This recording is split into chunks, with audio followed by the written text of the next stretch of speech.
Listen Stokely, where we try to be involved, to listen and learn for us all to evolve.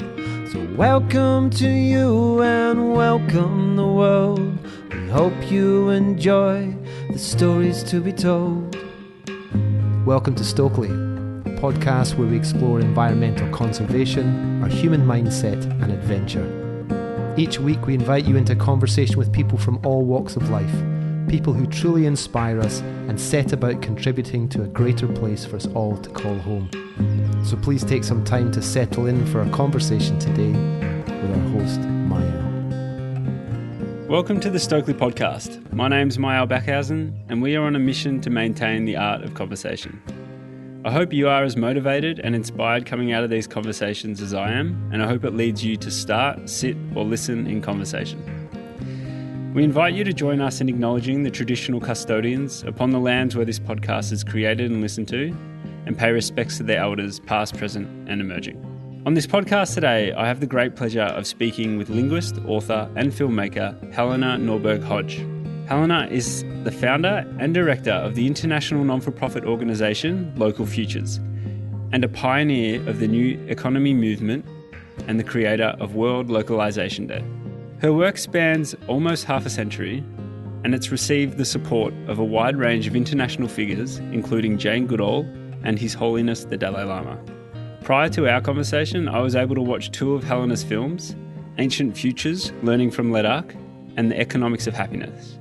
Both incredible award-winning documentaries, and a lot of the thoughts and questions during this conversation were predicated on these two pieces of film. Her most recent book, Local is Our Future, Steps to an Economics of Happiness, outlines how systematic economic shift from global to local can address the world's social, economic, ecological, and spiritual crises. All things which we touch upon today in the conversation. And before we get into it, I just want to say a big shout out and a thank you to you for taking the time and letting Stokely be a part of your day today. I really hope you enjoy this conversation with Helena Norberg-Hodge. Hey, Helena, thanks so much again for taking some time to have a conversation with me. It's such an honour. Really happy to do it. Hey, can I just ask you first off, what makes you think and feel that this place is a wonderful and amazing place to live and call home? This place being the Earth. Oh, the Earth. The Earth is, for me, just a constant source of wonder and joy, and it's been my religion, really, ever since I was really young. I just loved.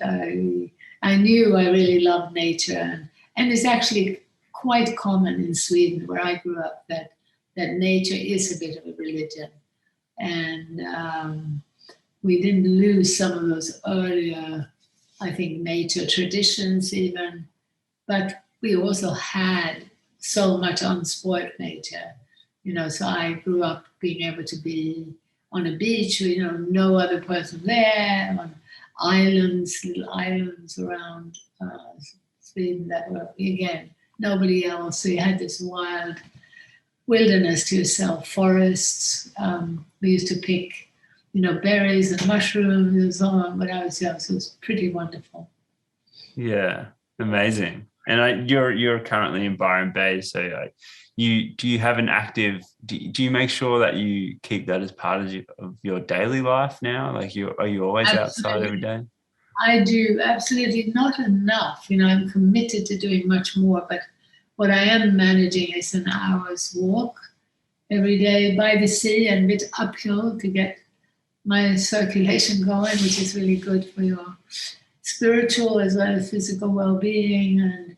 And I just love the sea. And it's also lovely here that we have mountains going to the sea. And for me, that was always my idea of heaven, was to have mountains together with the sea. So yeah.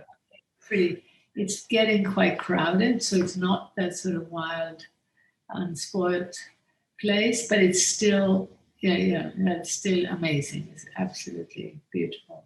Yeah, it's beautiful. I couldn't think of a better combination, mountains coming out of the sea, and then just get the best of both worlds as far as I'm concerned. Yeah.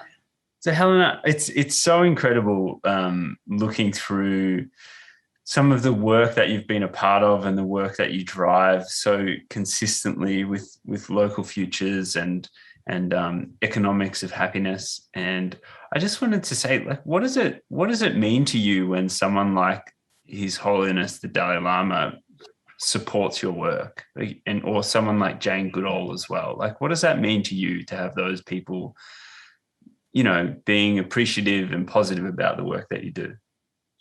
Well, it gives me hope that we're going to get our message out, because that's what's been driving me for 45 years, that I got this view of our dominant economic system that very few people have had, because very few people have actually lived in a really thriving traditional culture. Very few people alive today. So I had this experience that just made me so completely convinced that we must look at changing the direction of the economy. And that is not a message that's very popular with the media or with social media. So we've been shadow banned by Facebook. And even though we carry a very friendly, common sense vision and message, but it's very threatening to a corporate system. And again, I think now that we have to be aware that we've got a sort of algorithmic conspiracy. I see it really as algorithms that have operated in the financial casino to drive speculation and wealth accumulation in ways that are inherently destructive of life, of diversity. And so we're sort of captured in this type of conspiracy, but it's more of a techno-economic conspiracy. It's more of a structural conspiracy, because really no one is in charge, sort of standing over the whole globe, looking at what this global system is doing. But anyway, the end result is that in the 70s and 80s, I could get out much more widely with this message. But in the mid-80s, this sort of new expansion of corporations took off in the name of globalization. And since then, it's really hard to get this common sense message out. So to come back to your question, that's why it's really important that we get people who have a reputation to help us get the message out. I've taken the time to look at some of the documentaries that you've created, and I think in that 1 hour period, you've been able to summarize it so clearly and so powerfully. It really does provide a really good overview of what globalization is and how it can kind of, as you say, kind of de-thread the fabric that is of connectedness and relationships within people. And I guess that leads me on to asking you, your time in Ladakh, as you said, was a really powerful time for you, and a really huge insight into a kind of like an untouched world, essentially. Could you give us just a little insight as to what, previous to the kind of influences that came into Ladakh, what was your time there like with the local people, and how did it make you feel as someone that was an outsider coming in? Well, it was like heaven, because first of all, the people were they had such a lightness of being, and were so, just full of laughter and humor and joy, and just amazingly beautiful. I just fell in love with everybody. I mean, everybody was as lovable as the Dalai Lama. Just that sort of humor and lightness of being. And then, because I picked up quite a lot of the language almost immediately, I was a linguist, and I'd come out as part of a film team. I was only going to be there 6 weeks, but I fell in love so much I stayed. But already in the first few weeks, people just loved that I was picking up the language. So everywhere I went, I was just greeted with love and with appreciation. And I became famous in the whole region. It was a region about the size of Austria, quite big, but it's mainly desert. So there were these sort of 100 villages spread out, almost like islands, high up on the Tibetan plateau, at about 12,000 feet. And so I would be famous. So even in a remote village, when I would get there, oh, Helena Dolma, and all the children would come running and get me to speak, and and I'd be greeted like a very loved guest. And then I loved being in a place where there were no mirrors, and I had to walk everywhere, so I was getting physically much more fit, and yeah, it was paradise. Were you influenced much by the Buddhist traditions that were there, or the other religions that were there as well? Well, I realized that before I went to Ladakh, when I was about 14, I had been interested in a book by Alan Watts called Psychotherapy East and West, and I really thought it was very intelligent, and I was drawn to this holistic view. But I didn't pursue it, and so I hadn't developed any particular interest in the East. But I had studied in Germany, and so as a young woman, when I came there, I actually was very impressed with the fact that in Germany there was much more holistic worldview, a deeper and more holistic worldview than in the English world or in Sweden, which was my native language. And I had really loved Goethe and his holistic view, and then people like Hesse, who wrote a book called Siddhartha, also about the Buddha. But somehow I hadn't still pursued that Eastern perspective. But when I arrived there, I definitely felt, much more than in Germany, that, I've come home, this is my worldview, this is exactly how I think.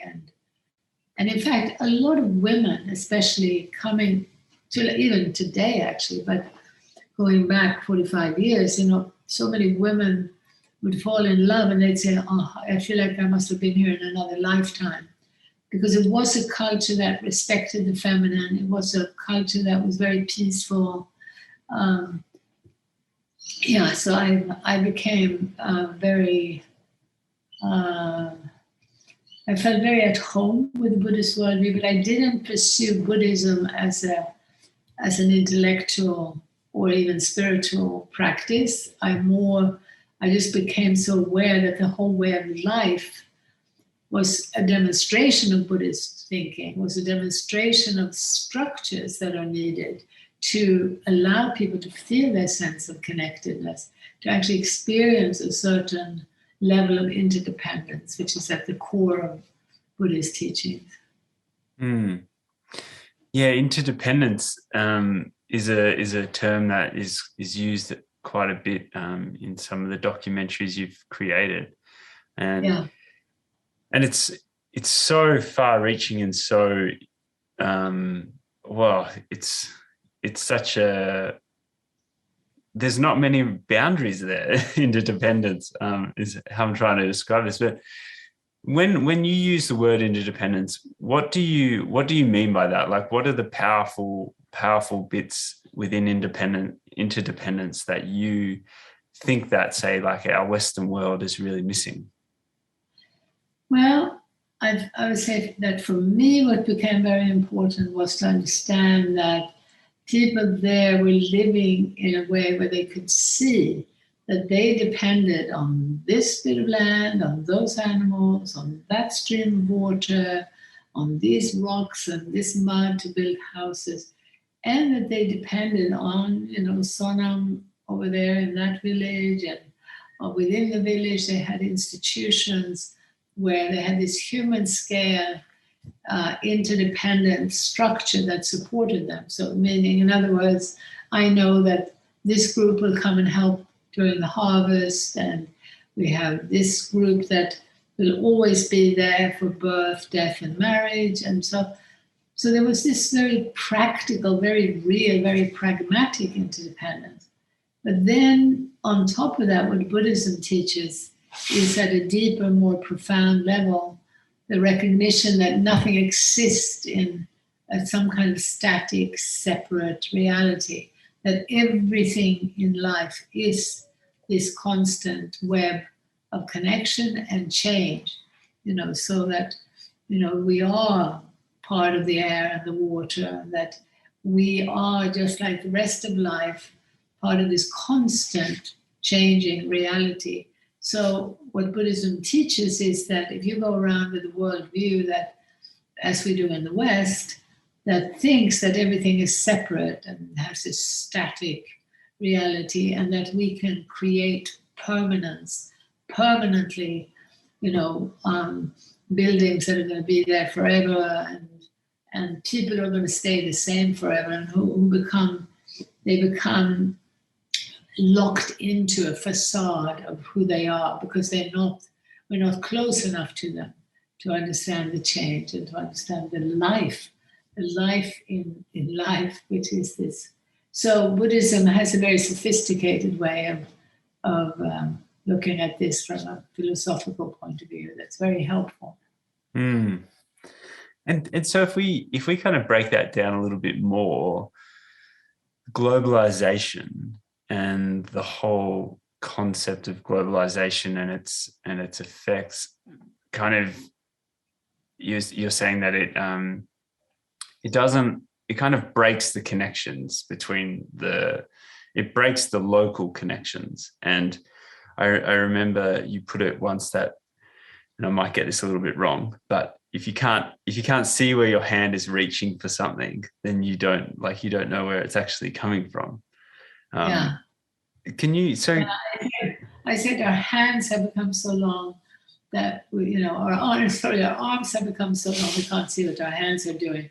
And what I was trying to say there is that I realized that going back and forth to the West from this part of the world, like we could call undeveloped, that so many well-intentioned people had ideas about what was happening on the other side of the world, and they were very often unwittingly supporting things that sounded great, like microcredit and schooling and all kinds of things, particularly the idea of educating women, which is still held up as this way to save the world.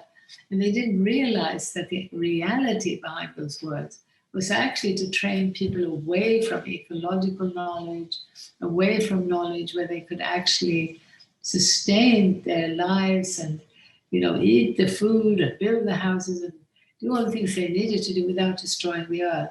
So, and I was, I also became aware that people, they were paying taxes, they were buying consumer products without any idea of the impact on the other side of the world. And I would then try to encourage the rebuilding of more local economies. And then people would think, because they were told by big corporate think tanks, that, oh, no, I'm doing these people a great service by buying their products, and they're going to end up very poor if I don't buy from them. And, so a lot of misinformation that led to, people simply not understanding the web of relationships that they were part of in a system where these giant corporations were all the time sucking wealth from both sides of the world, at the expense of people and nature on both sides of the world. Yeah. Oh, there's so much. I've got so many questions right now. So I found it interesting. You just mentioned that speaking a little bit to the education of women and how that is is said to be one solution to the problem that we face in the world. It was really interesting that within the documentary Economics of Happiness, how I believe it was that documentary, but you did say that it was incredible to see that the role of women in families was kind of reduced to something that didn't give them much. They still had a lot of purpose and they still had a lot of things to do for the household, but they lost a lot of kind of their ability to represent the household or to kind of be a leader in the space. Can you speak to that a little bit, like, what this concept behind educating females, but it might actually be taking away from their real kind of power that they have in the households and in their communities, etc.? Yeah, it is complicated, but on the other hand, maybe not so complicated. So traditionally, the way people lived was, essentially the majority were engaged in, making growing their own food, processing it, trading, but trading within the region. They made their own clothes, they built their own houses. And women were centrally a part of that, so that in the household, decisions were made about, are we going to be, trading for another yak or not? And are we going to be, do we need more wool or not? And all these things, the woman was very much at the center and very appreciated for her knowledge and skills. And she had about 10 live-in caretakers for every child.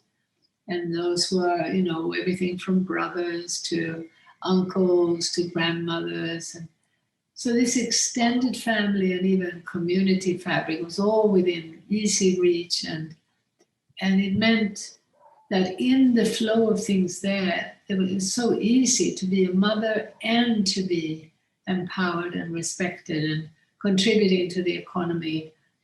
And not to say, even, virtually everybody learned to sing and dance and sang and danced together. There was no feeling that you had to be a perfect singer and a performer, but it was all participatory and everything in walking distance, easy reach.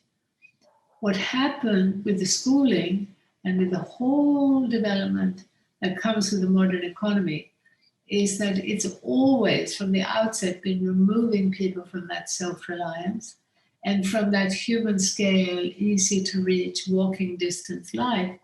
So that now what's happened with, well, not just now, what happened in Ladakh, but what also happened to us hundreds of years ago, is that we were pushed off the land into cities. And in the cities, so we no longer have land, we don't have the ability to grow food. Now suddenly we're dependent on food and on the money to get that. Now, because people are crowded together in a small space, there aren't these extended families and helping hands all around. So the typical pattern, and that happened dramatically in Ladakh, is suddenly women are there by themselves in a nuclear family where the husband is off somewhere else. Now the power and the decision-making about where food is going to come from, how much it costs, houses, all your basic needs, it's mediated by giant institutions far from you.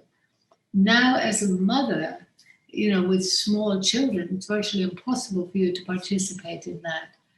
And it was interesting to see very clearly in the early days of this development in Ladakh that it was women who didn't have children who became, sort of had a certain leadership role. One of them was a doctor, another one was a nurse, and they were trained in the Western system and, spoke English. And so that was another thing. You had to speak another language. And this is also the unwitting thing, that people are supporting destruction when they support everyone in the whole world to have to speak English, to be worth anything or to have any power, and it's rapidly going that way. So, yeah, I then would go back to Sweden, and Sweden really, I would say, even just the other day, a friend of mine was saying, an English friend, how amazed he'd been by these powerful women in Sweden, how women seem so much more powerful, whatever. And so Scandinavia has that reputation of actually having more respect for women and making it easier for fathers to look after children, again, brought in through the welfare system. But I would say for sure, in very real terms, that even in Sweden, women did not have the real power that they had in Ladakh, but in a very different reality. And then, a lot of people would think that the reality we have, however lonely we might be, however much we're pulled into cities, and still we're better off. And I'm afraid I beg to differ. I would for sure want to be reborn as a traditional Ladakhi. I would probably find it difficult to live like a traditional Ladakhi, having grown up in the West. But even then, probably, I don't know. It wasn't possible for political reasons to stay. And certainly the cold without any heating, for me, was a problem. But it really wasn't for the local people. It really wasn't. The only thing they'd ever complain about was the heat in the summer, which was very, very minimal. Yeah. It sounds incredible. Could someone still go there today and get a sense of that traditional life? No, I really don't think so. And I'm so amazed when people say that they were there. I guess a year ago, I met some young people who've been there, and they still found it inspiring. I cannot understand it, but there's still some remnant. But I think that would be true throughout much of the so-called third world, I think, because in many parts of the third world, you will still have more extended family. I used to wonder why it was that I wouldn't feel as heartbroken about the beggars in New Delhi as I did about the beggars in New York. And, again, when I was going back and forth in the 80s, I think there were more, well, I don't know the exact situation now, but there were, these really, really down and out homeless people in New York, and it was so heartbreaking. And then it dawned on me one year that in Delhi, they were in families and communities. It was a whole extended community that was doing this together, the begging together, the sleeping on the street together. And in New York and in the West, this is like one isolated individual. Mm. Yeah, wow. That's there's so many things that... Actually, what I wanted to say with that is that still, you don't have to go to the beggars. And it's not to romanticize the life of a beggar in India, but I think many people, if they go to villages in India or Africa or many so-called undeveloped regions, they still have so much more of that community and particularly intergenerational family and community fabric.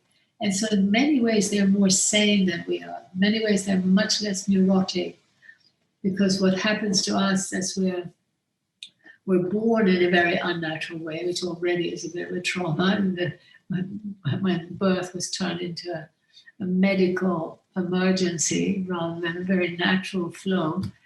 And then worse than that even, I think, is that in the nuclear family, it's simply not possible for parents to provide that easygoing, constant presence and attention that children need.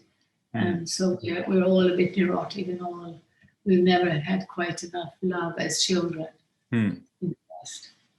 Yeah. And how does, well, let's just ask, how does the economics of happiness, how does that help that? Because that... Yeah, good question. So basically I realized that after a few years, how key it was to have these closer relationships to one another and to nature. And I became aware that the driver of the destruction that kept intervening and destroying that was the economic system. And so I ended up becoming sort of a student of the global economy and its impact. When I saw products coming into Ladakh, like even butter, suddenly having been transported for 2 weeks and then selling for half the price of local butter. And when I saw, not just butter, every kind of food stuff brought in and outpricing the local, something that was available a minute's walk away, costing more. So what was happening? I became aware that building in mud, you could never run out of mud in Ladakh. I mean, it's just infinite quantities. They had so much space, so much mud and rock. And now suddenly the changes through education, where no one learned how to make the mud bricks, no one learned the skills, and now they're crowded into the city. So land was becoming scarce and expensive as well. So now to have a place to get the mud bricks from and to transport them. So there were these systemic ways that the global economy, mediated by the national government and even state government, was destroying the local economy. And that it was the local economy that had been the ties of interdependence that made me know that I could depend on so-and-so, they could depend on me. I also came to see, that when you have animals, they don't rust. They don't have to be bought every year. They give birth. I mean, it's like an amazing, if you want to call it technology, which I don't like to do. But I also, it sounds very romantic, but honestly, you don't sing to your car, to make your car feel happy. Maybe some people do, but I sing in my car, but not to my car. But, they were literally singing to the animals. But, work hard now, and then later on you can go up to the high pastures. And there was a relationship also that was so clearly part of keeping you alive and keeping you more active as well. But I guess I've also come to realize that when you are dependent in that way on that local living Mother Earth, who is our mother, but when when you've been forced into this prison of being cut off through fossil fuels, plastic, cement, so there's nothing really live, like literally you can have some potted plastic plants or something in many cases. What that's done is it creates a fear of life, it creates a fear of change, and that in turn is a fear of death. And so maybe even more dangerous is that we end up so afraid of aging. And it starts, I think I probably worried about my wrinkles before I was 20. So what are we doing to ourselves when we create a supposed, path of progress and well-being where we end up afraid of essentially being human, being alive, and being part of this cycle. So I think that the economics of happiness is the economics, but we're allowed to feel good about who we are. It's the economics where mothers and fathers have many more helping hands for every child. It's the economics where at times of building a house or harvesting, lots of helping hands are there. So the actual work becomes fun. And I've seen to some extent in the modern world, this kind of reality brought back in the eco-village movement, to some extent among the Amish and so on. But all of that, we have to remember, is operating under these intense pressures from the global economy. So if any of the listeners have, seen or recognized any of what I'm saying in the modern world, just be aware that this is all a miracle that it even exists, because all the pressures from the global economy are the economics of separation, disintegration, deep unhappiness, anxiety, fear. And the economics of happiness is when we start turning towards wheels of connection, of actually becoming more connected to the people around us, supporting each other, and for me, at the center of that, the most effective way of doing that is through local food initiatives. And they have proven amazingly vibrant, despite the fact that all the pressures are in the opposite direction. Oh, you're just offloading so much goodness there, Helena. I mean, just, well, you know, to speak to, so like identity and happiness, and I remember listening, it was really well summarized how identities that come, like, so when, say, like a Western world influence comes into the East, like the example of Ladakh, and along with that came this like packaged identity of, you know, this is how you should look, this is what you should be. And coming back to what you said about wrinkles and looking and aging and being human, you know, I carry some of those thoughts as well. You know, why do we value these aesthetically shallow, surface level things so much? Well, that is a really good question, and I just so wish that, you know, I could get this answer out more widely. Jane Goodall, help me. You know, it's like, it's so obvious once you've had the opportunity that I had to live with people who hadn't been affected by it at all.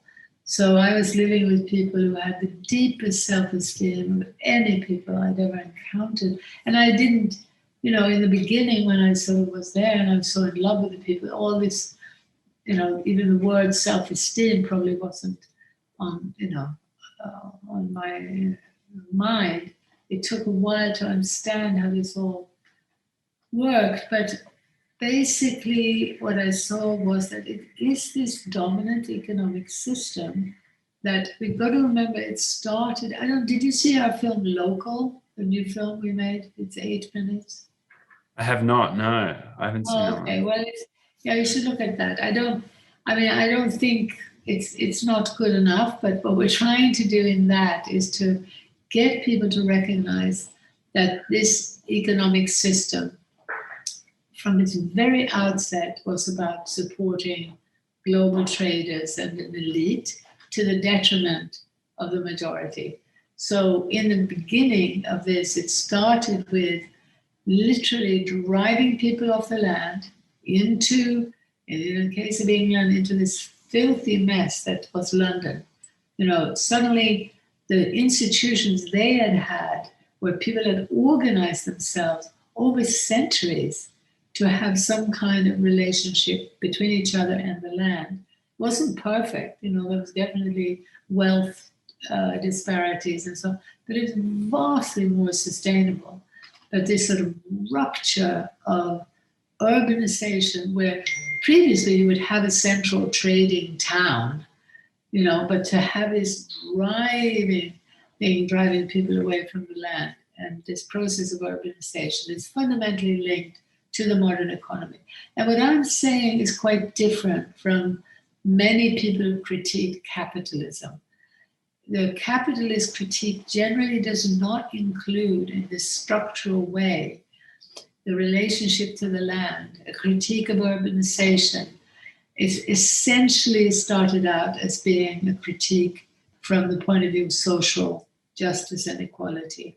And from my point of view, because it's not big picture enough, it just misses so many points and ends up not helping to change the system. So this is why I would urge people who are at all interested in what I'm saying is to think about this global versus local, urban versus rural, more patriarchal versus something that respects the feminine. And what's very central to this dominant system is also monoculture versus respect for diversity. And that, in effect, means that we're talking about a system that is deadly, because monoculture is deadly. It cannot respect life. And so this is why we must move towards local. But anyway, when I saw how this, even back then in England, this push into the city was part and parcel of creating a narrative, a story, that the people who were farming who had dirty hands were like dregs.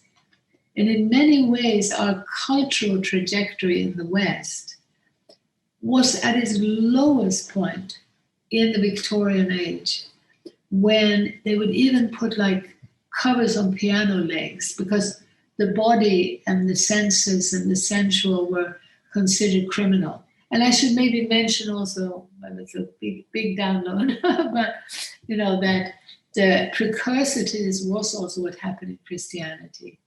And there are wise people also looking at how the monotheistic religions generally were part of developing a dualistic worldview, which became, I would argue, more and more anti-nature, the complexities and realities of nature.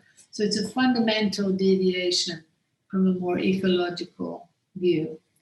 So with this sort of Christian anti-nature modern economy operating, already then in the 1600s and even earlier in Europe, the natural was demonized. Being on the land, you were dirty and backward, and you were left behind. The smart and the clever must all go to the city.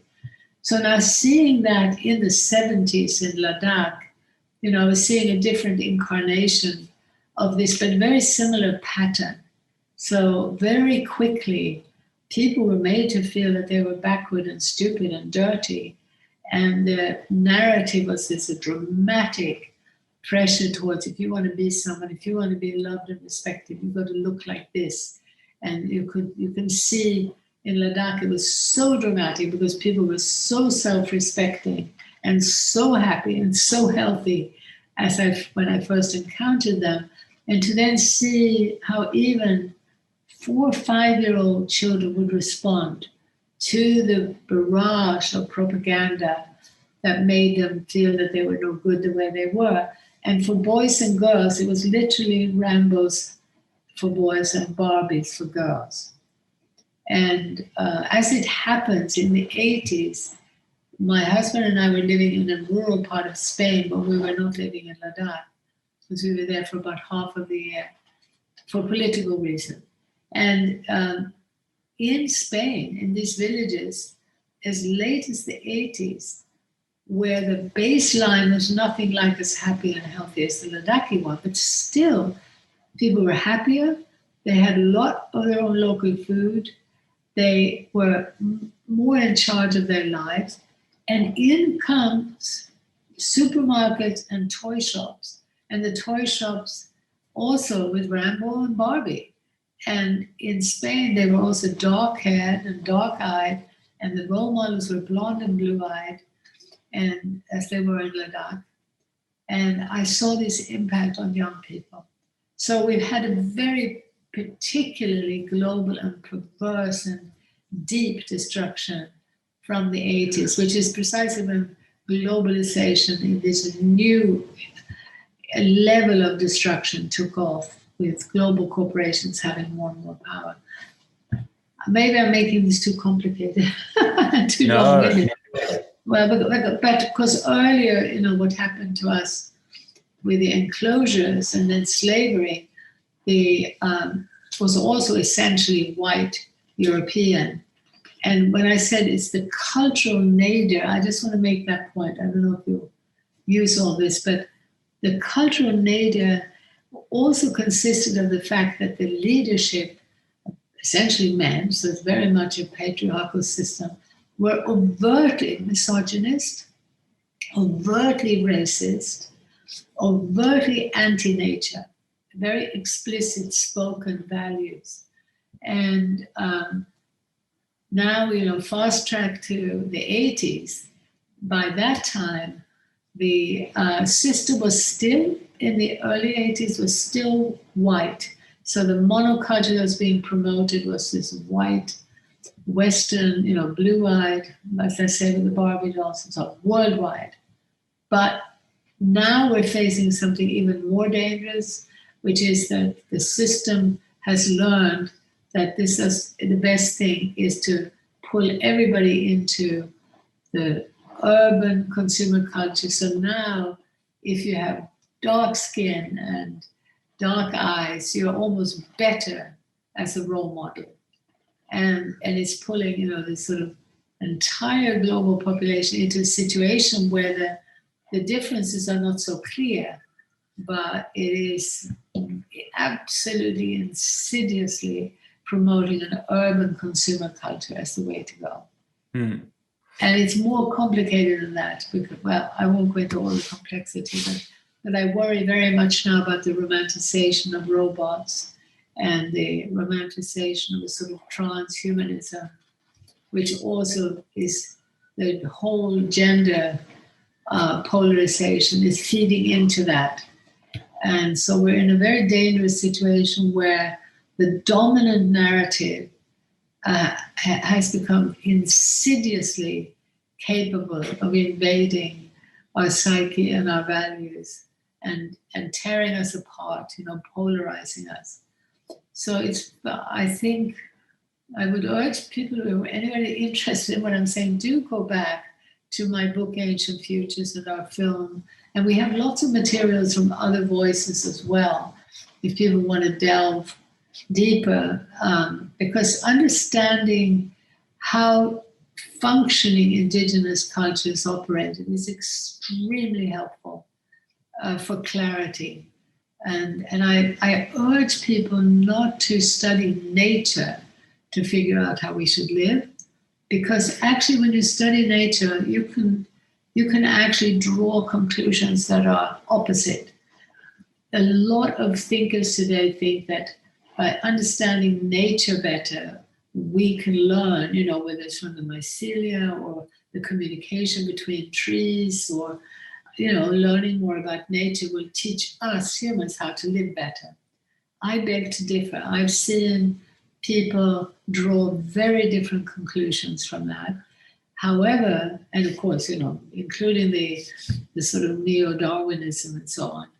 But when we study healthy, functioning, long-term human societies, and there is a lot of evidence, because the early explorers and the missionaries who, traversed the entire globe brought back reports that are very enlightening, and they have a lot in common about how people lived and how well they lived.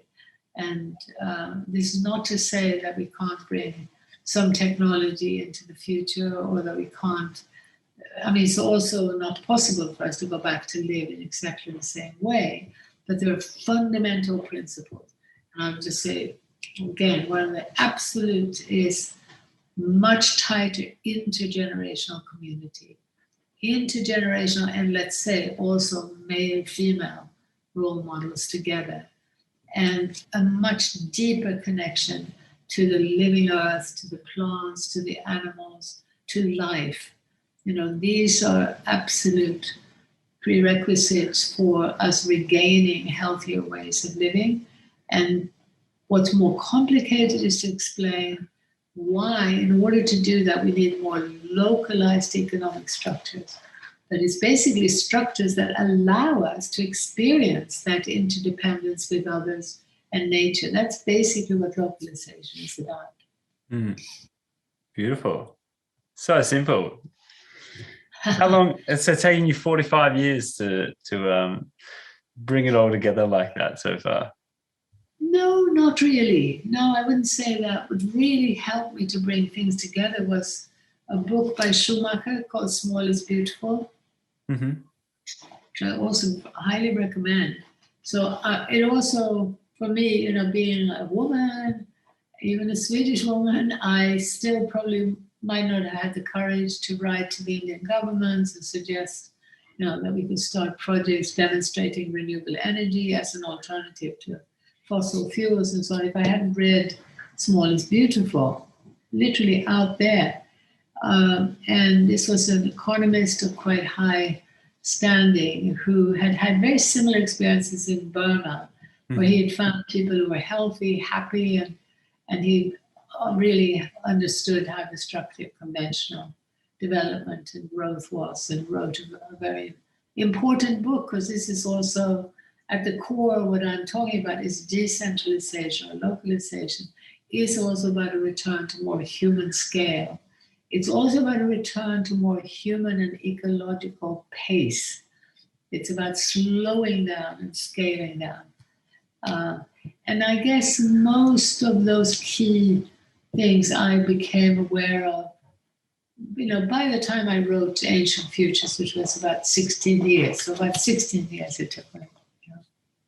That's a good amount of time for some deep study and reflection and bringing that voice out to the world. One of the biggest things, and I know we don't have too much more time, but I think one of the biggest things that stood out for me in Economics of Happiness was when you went on to mention that GDP is this thing that we use to measure progress and success, and it's seen as this good thing that everyone's trying to grow. But then you also mentioned that if an oil spill happens, then that grows GDP. And if natural waterways get contaminated, that also grows GDP, which in my mind seems a little bit ridiculous because they are two disastrous things to occur, but they help grow this thing that that everyone believes is a really positive thing. So you've got a different, well-researched answer to not focus on GDP as something to grow and measure progress, hey? Yeah, I would say, in the film, we had my friend Ron Coleman talking about GPI, which was a genuine progress indicator.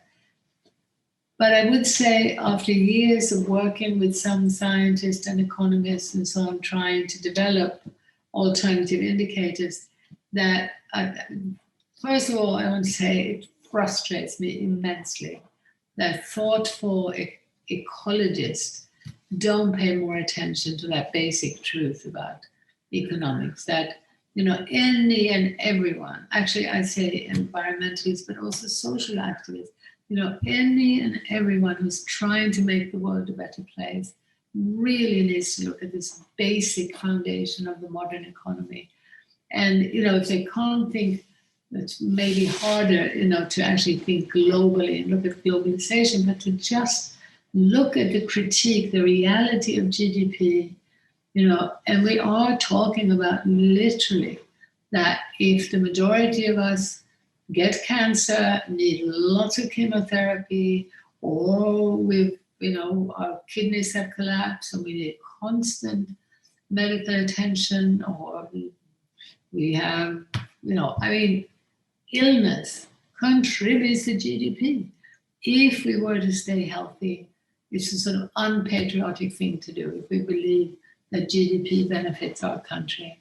If we plant a garden and grow our own food, not only will we be harming our country and be unpatriotic because we stay healthier, but we'll be harming it because we'll be buying less food.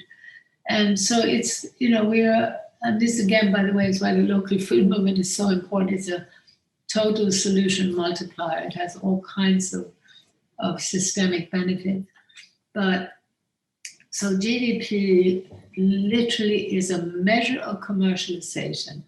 And that means breakdown of every kind will be, money was exchanged. There had to be a commercial thing going on. And that, as I said, water getting polluted, we have to buy it in bottles, fabulous for GDP. War, great for GDP. And, it's just, isn't it obvious enough then that those of us who are concerned about well-being, about whether it's environmental or social, that we should be talking more about this? So I promote what I call eco-literacy, meaning economic literacy linked to ecological literacy. And actually by ecological literacy, maybe the way I should put it is life literacy, because we need that literacy also what human beings need. And we need that understanding that every single one of us is born longing to be loved and cared for. And for our entire lives, we need and want to feel loved and connected and valued. And that's natural and healthy. That is now being twisted into intervening in the psyche of young people to say, if you want to be loved and connected, you've got to have that latest gadget, you've got to look this way, and setting them on an impossible path of buying more and more stuff, hoping that that's going to give them love, when it gives rise to competition and envy and loneliness, the opposite. So, we really, really need to wake up to that basic life literacy of what nature needs, which is to be able to thrive in diversity and health, and what we need. And I think I see all around the world that people are making they're turning towards wanting to support life. They are definitely worldwide trying to develop more natural, more ecological, more just, more humane ways of doing things. So our problem is not human nature. Our problem isn't human beings. Our problem is that we have so little understanding of this dominant economic system. And we don't need and absolutely shouldn't be getting a degree in economics. That's the last thing we should be doing. That's a brainwashing into assumptions that are wrong. We just need to wake up to certain basic truths about the economy. And changing the economy is a lot easier than changing human nature. Absolutely. And you go into showing so many great examples of that with locals, farmers markets, and bringing everything closer to home. And it's amazing to see it happen and work. And it seems to be a much more pleasant place to exist in that space. So well, it does work, but I want people at one and the same time to be aware that there's this huge evidence that people all around the world want to do this, are doing it, but they should be aware that it is such a struggle and it's fragile because all the time the dominant system is pressing down on it. So I want people to be aware of that so that when they critique farmers markets for not being good enough or whatever, or when they see that people are still concerned about earning money because they need to have a roof over their head, and they're in a system where, without money you basically don't exist. So it's just, we need a combination of understanding the dominant system and its pressure, not be afraid to look at that. But then also once we have clear lenses about how human scale, smaller initiatives are emerging all across the world, giving this evidence to the goodwill of so many human beings, we can feel a lot more hopeful, but there's also a lot of work to do. I hope people will join our World Localization Day. I don't know if did you look at our World Localization Day program? I haven't looked at the program, but it's incredible how many events that you do have coming up with on the Local Futures website. It's amazing. When is World Globalization Day? Not global, it's World Localization Day. World Localization Day, which we tried to launch, or we launched last year. So it's June 21st is the date. Mm-hmm. But I hope people will maybe look. We have from last year, we made a 4-hour compendium trying to make visible all these things going on around the world, to show people how much is happening, to celebrate this movement and make it more visible. Mm-hmm. And then it's 4 hours, but we've done a shortened version of 2 hours, which I hope people will watch. And then this year, we collaborated with 80 groups in 30 countries. And so they also put on events all across the world, from Japan to Brazil. And then we also had webinars, and I had some really nice conversations like with Gabor Mate and David Holmgren from Australia. Yep. Tyson Yunkaporta, Zach Bush, Charles Eisenstein, so a lot of, so there's a lot there too in the webinars and the various programs. Some incredible humans and what they specialize in, the ones you've just listed there. That's unreal. Yeah. Every interview or podcast I've heard with any of those people has blown my mind. Really? Oh yeah. Yeah, it's incredible. And similar to yourself. I mean, it's so, wow, it just takes a whole nother veil off the way we've been brought up in many regards. Well, Helena, I've definitely edged over the amount of time we were given today, but thank you so much for giving me your time today, and also for just being the person you are and going after what you've been going after. I think it's so good, and there's so much more of it to go, which is exciting. Well, thank you. I really appreciate it. Is there anything else you want to say? Well, maybe. I mean, because one thing I'm so bad at is promoting us. I'm really bad. I'm so wanting to get these ideas out. So I think in addition to signing up for our email update, I hope that people will think of looking at our action guide, which has just come out. And there will also be an opportunity to talk to people from Local Futures who put together this action guide, which gives you, right now there are 146 different actions that you could take. We're always trying to encourage action that's going to be more systemic.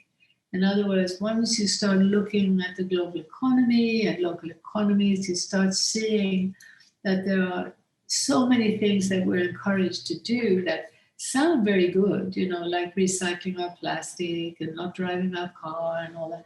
But really, when you look at how people are living today, how they're trapped because their governments and the economy is pushing them, it's not the strategic way to go. So there are more strategic things you can do. So this action guide outlines like 146 of those, and I hope people will take that up. And definitely, I hope they'll follow our email update. You have to sign up for it. It's free. And the webinar or the meeting around the action guide are also free. We're a nonprofit, and we're quite small and we're quite underfunded, but we're very wedded to trying to get this material out without charging and making it available to the majority of people. So our events always have the possibility for people to join for free Thank you so much. Thanks again for taking the time and listening to Stokely today and our conversation with Helena Norberg-Hodge. If you'd like to know more about Local Futures, please hit up their website at localfutures.org, and I highly recommend checking out the 2 films that I mentioned at the very beginning of the podcast: Ancient Futures, Learning from Ladakh, and The Economics of Happiness. I really hope you get inspired and motivated by this conversation today. I know I did, and it was a really, really big honour and privilege to be able to speak with Helena today. So I don't take that lightly, and I really appreciate your time and energy in listening as well. Until next time, please keep well and keep getting after it.